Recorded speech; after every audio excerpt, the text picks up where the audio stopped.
And right now, what are you guys doing to confirm that there was a murder on this property? Because even though you've arrested this guy. Well, we're doing everything we can to locate the body. We've done searches in that area. We've done extensive crime scene work there. We have stuff that needs to be sent to the lab to see if we have recovered any remains or anything like that.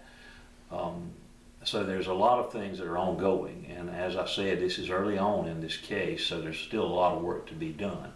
Most of the information we've got right now has come through interviews with witnesses. Do we know how Mr. Walters was killed? Not for certain. We believe that he was shot, but we're following up on that as well. Was he shot on the property and then are you That's buried on the property? That's what we believe, but we have not discovered his body. Okay.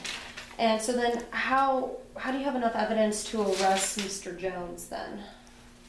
Well, through information that we've developed and corroborated.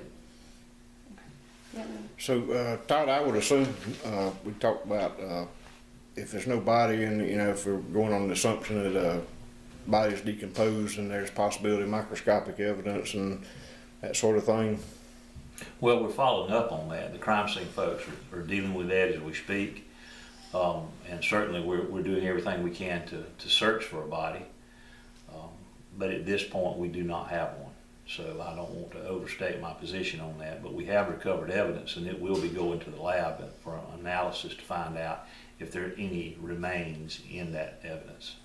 Todd, would you speculate that, back in '98 we didn't have the communications that we have now with social media and the internet? Would you think that possibly if this kind of incident happened today, that with the advent of social media and Facebook and those sort of things, that we could have possibly known about this a lot sooner? Well, all that would be speculation on my part, Jimmy, because there's so many variables in this that we don't know the answer to. And as we go along with our investigation, then maybe we can plug in some answers in those gaps that y'all are asking me about. But right now, I've given you about what we've got, and anything that I go into beyond this would be the evidence in the case, and that just would not be appropriate at this time. And obviously, this case is very into its infancy. Do you anticipate having more later that you can share with the media and possibly? I would hope so. Do you think there may be other arrests? I don't have any indication of that at this point, but if that were to be the case, I'm certain y'all would find out about it soon.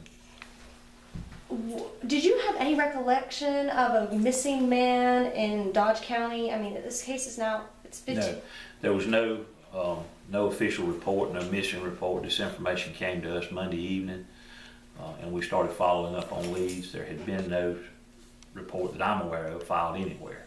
Was this a domestic issue? Because you're saying the victim was a brother-in-law? Well, it could be. We're following up on that. The case is still early on. It's an ongoing investigation. And as far as motive and things like that, we're having to do a lot more interviews to get a little more in depth. So we're looking for witnesses, and anyone that has information about this case, I would encourage them to either call us or the Dodge County Sheriff's Office.